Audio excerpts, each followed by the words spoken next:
Next. Washington, D.C. is where United Flight 93 soon will be headed. As American Flight 77 was breaching Washington's airspace to eventually hit the Pentagon, back in the skies over Youngstown, Ohio, Flight 93 still is on course, now airborne for more than 50 minutes. But now, Stacy Taylor and other controllers watch the plane suddenly start to climb. The controller working Flight 93 tries to contact the cockpit. United 93, Cleveland, do you still hear the center? I was afraid of that flight. I see this plane climbed up from his assigned altitude to 35,000 feet to 41,000 feet, turned around and aimed right back at where we were and descended rapidly. And when a plane descends too fast, the computer can't keep up with it, and you get X's in the altitude box. So we knew he was aimed at us and descending very, very rapidly. At that point, I knew it was confirmed hijacking. I didn't know where they were going, what they were doing. I was worried that we were a target, that the center was a target.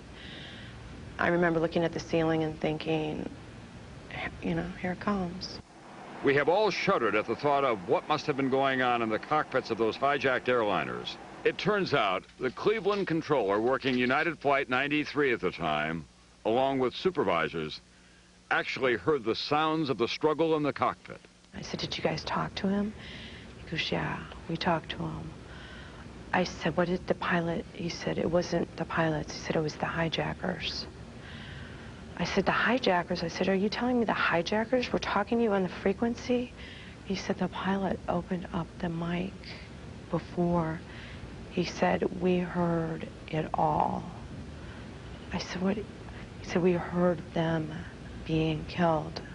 And he said, we heard, and I said, don't tell me anymore. I said, I don't want to know anymore.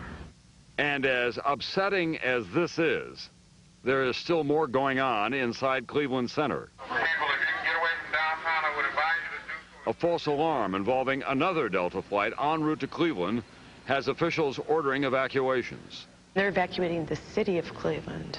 They're evacuating the center as we're all doing all this too. Flight 93 will not strike the Cleveland Center. Instead, like the other three planes before it, it makes a radical turn. Hijackers then shut off Flight 93's transponder signal, just as they had on the other three planes. Controllers can now only see a moving target on radar. They have no other flight information.